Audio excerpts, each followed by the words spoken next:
Resolution and frame rate. Resolution is the number of pixels contained within each frame of video. The more pixels per frame, the clearer and more detailed the image.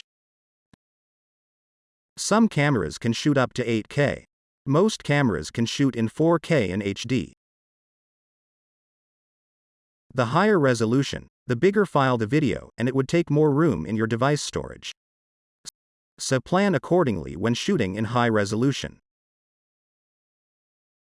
Frame rate refers to the number of frames per second of video. A frame is a motionless image, essentially a photo. When a number of photos, or frames, are flashed before our eyes, one after the other, the illusion of movement is created.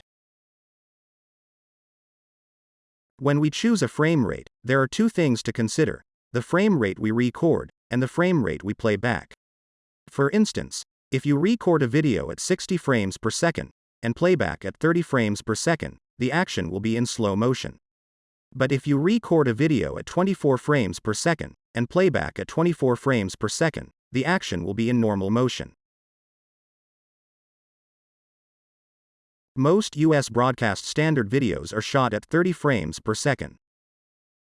Many filmmakers shot in 24 frames per second to get the film look.